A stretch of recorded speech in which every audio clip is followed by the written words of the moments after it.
नमस्कार दोस्तों, क्या हाल है आप सभी लोगों के।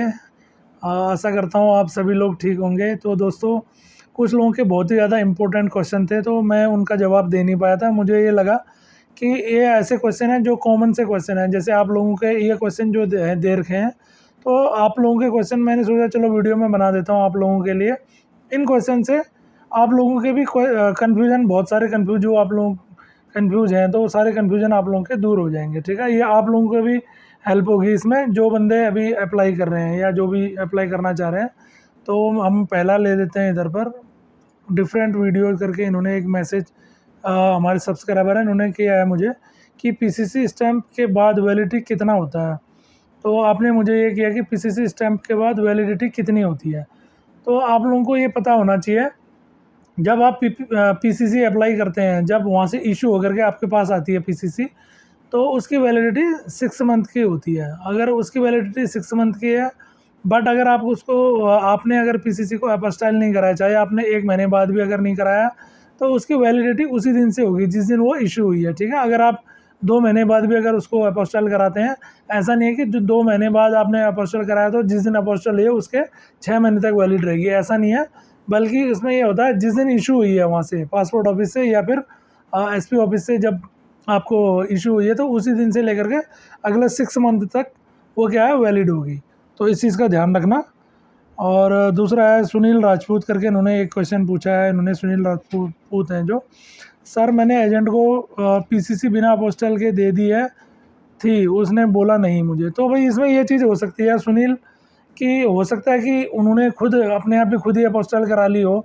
तो आप क्या करें, एक बार उनसे कंफर्म करें, पहले उनसे पूछ लें कि क्या आपने मेरी पीसीसी अपोस्टल कराई है, और अगर कराई है तो मुझे क्या करें, एक बार मुझे थोड़ा सा दिखा दें इसको। ठीक है, उसका फ्रंट का और उसके बैक का दोनों चीज़ मुझे वापस एक बार करके भेजें। क्योंकि ये क्वेश्चन मैंने इसलिए लिया है तो कॉमन सा क्वेश्चन, बट ये क्वेश्चन इसलिए लिया है कि कई लोगों को पता ही नहीं होता कि भाई पीसीसी अपोस्टल भी होती है। वो लोग ये कहते हैं कि हमारे एजेंट ने तो हमें बताया ही नहीं है और उसने ऐसा कुछ दिया भी नहीं है। कल के दिन हमने उनसे पेपर भी अगर वापस मांगे थे, तो उन्होंने क्या करा, तो पीसीसी वैसे ही दे दी। और जब हमने देखा तो उसके आगे तो सामने तो पीसीसी चलो थी और पीछे से अपोस्टल नहीं हो रखी थी। ये तो आप थोड़ा सा इस चीज़ को देखें कि अगर आप जो भी अगर आप अपने डॉक्यूमेंट्स देते हैं, उसमें पीसीसी अपोस्टल होनी बहुत ज़्यादा ज़रूरी है। या फिर अगर आपका एजेंट कहता है कि मैं खुद अपोस्टल करा लूँगा, जब वो अपोस्टल कराते हैं तो उसकी कॉपी एक बार आप अपने पास वापस मांगे। आपको पता चल जाएगा कि हाँ मेरी पीसीसी अपोस्टल हुई है या नहीं हुई है। उसके बाद बीबी सिंह करके हैं एक हमारे सब्सक्राइबर, इन्होंने पूछा है कोई बता सकता है कि स्टैंपिंग के लिए कैंडिडेट को खुद जाना पड़ता है क्या। ठीक है, तो ये क्वेश्चन मैंने पहले भी बताया था आपको, एक बार शॉर्ट वीडियो में मैंने बताया भी था। तो ये क्वेश्चन फिर से दोबारा रिपीट होकर के आया किसी दूसरे सब्सक्राइबर का। तो आप लोगों को मैंने वीडियो बना ही रखा है इसमें, और आप लोगों को फिर भी मैं बता देता हूँ कि आपको आपके बिना वीएफएस में जाए हुए आपकी फ़ाइल सबमिशन नहीं हो सकती है, फाइल आपकी सबमिट नहीं होगी। और आपको पासपोर्ट लेके जाना पड़ेगा, और सारे डॉक्यूमेंट जो भी हैं, आपके वर्क परमिट हो गया, आपका डमी टिकट हो गई, और ट्रैवलिंग इंश्योरेंस हो गया, सीवी वगैरह सारी चीज़, डॉक्यूमेंटेशन लेटर वगैरह, जो पूरी फाइल, और आपका जो पासपोर्ट है वो लेकर के आप खुद ही जाएंगे, वहाँ पर फिंगर देंगे अपने। ठीक है, आपके साइन वगैरह होंगे, तो पूरी फाइल वहाँ सबमिट होती है। उसके बाद वहाँ से एक स्लिप मिलेगी आपको, एक्नॉलेजमेंट नंबर हो गया या रेफरेंस नंबर बोलते हैं उसको, वो आपको मिल जाएगी। तो उसके बाद उससे आप अपना स्टेटस चेक कर सकते हैं। तो ये चीज़ ध्यान रखना कि बिना आपके वहाँ जाए आपका फाइल सबमिट नहीं होगी, इस चीज़ का हमेशा ध्यान रखना। ये मेरे पास दूसरी बार क्वेश्चन आ गया। और उसके बाद पूछ रहे हैं सूरज चिमगर, पुलिस रिपोर्ट क्यों देर लग रही है आने में। ये नेपाल से मेरे से क्वेश्चन पूछा गया है, पुलिस रिपोर्ट। तो है क्या चीज़ की आप लोगों को पता ही होगा कि भाई जो नेपाल की पीसीसी होती है वो इंडिया से ये लोग अपोस्टाइल वगैरह करवाते हैं। तो अभी क्या है, देर इसलिए लग रही है, ये हफ्ता तो थोड़ा सा चल रहा है कि वहाँ पर एक तो G20 सम्मेलन चल रहा है, आप लोगों को पता होगा, या जिन लोगों को नहीं पता है उन लोगों को मैं बता दे रहा हूँ।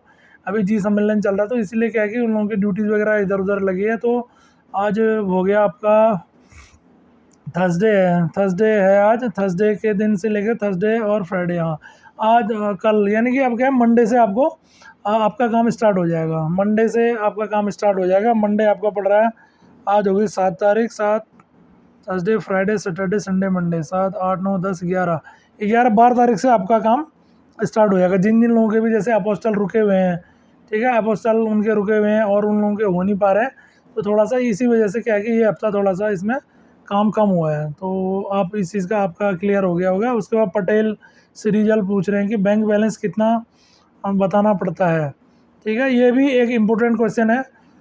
इसमें क्या है कि कई लोग पूछते हैं कि भाई सर हमारा जैसे और कंट्रीज़ के लिए लगाते हैं तो कई लोग पूछते हैं, मेरा एजेंट पूछ रहा है कि आपके अकाउंट में इतना अमाउंट शो होना चाहिए या बैंक का आपका स्टेटमेंट वगैरह हम लोगों को चाहिए होगी। तो ये सब चीज़ें नहीं होती हैं इसमें। क्रोशिया के लिए ऐसा नहीं है, कोई इतना ज़्यादा मैंडेटरी नहीं है। आप लोगों के पास क्या है कि कितना भी बैलेंस हो चलेगा आपका, ठीक है। और क्योंकि इसमें ये है क्रोशिया में क्या है कि आप लोगों को बैंक स्टेटमेंट लगाने की ज़रूरत नहीं है। ये जैसे कुछ ही कंट्रीज़ में ऐसा है, जैसे हंगरी में हो गया, हंगरी में लगेगा आपका 6 महीने का ये बैंक का बैलेंस, आपका स्टेटमेंट आपका देखा जाएगा और 1,500 से 2,000 यूरो आपके कम से कम अकाउंट में होने चाहिए, आप चाहे वर्क परमिट में भी जा रहे हो। तो अभी क्या है कि अभी इसके लिए नहीं है, क्रोशिया के लिए ऐसा कुछ हुआ नहीं है। हाँ, आने वाले टाइम पर हो सकता है कि भाई कुछ बहुत वो लोग अपने रूल्स वगैरह चेंज कर दें, तो आने वाले टाइम के लिए कुछ नहीं कहा जा सकता इसमें।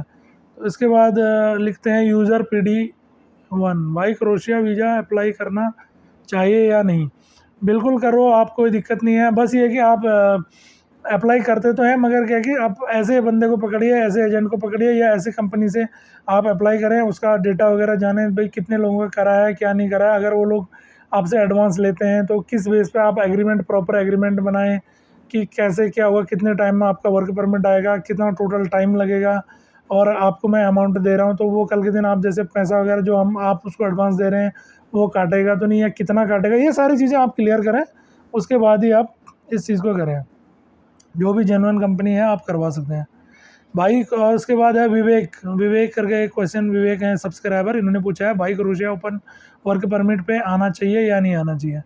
तो क्रोशिया ओपन वर्क परमिट के बारे में कई सारी वीडियोस पढ़ी हैं, आप लोगों को पता होगा ही, या जिनको नहीं पता है तो आप लोग क्या करें, जब ओपन वर्क परमिट में जाते हैं तो आपके कोई ना कोई ऐसे आपके कोई फ्रेंड हो या फिर आपके पास कोई ऐसा सोर्स होना चाहिए कि भाई वहाँ जाने के बाद आप जॉब वहाँ पर खुद ढूंढ सकें। तो अगर आपके पास ये चीज़ें हैं वहाँ पर तो आप बेशक ओपन वर्क परमिट में जा सकते हैं, कोई ऐसा इशू नहीं है। तो इसके बाद एक पवन सिंह है, इन्होंने मुझसे पूछा भाई एक वीडियो बनाओ कि क्रोशिया का वर्क परमिट से हम स्वीडन, नॉर्वे, डेनमार्क ऐसी कंट्री या शेंगेन कंट्री कैसे जाएं।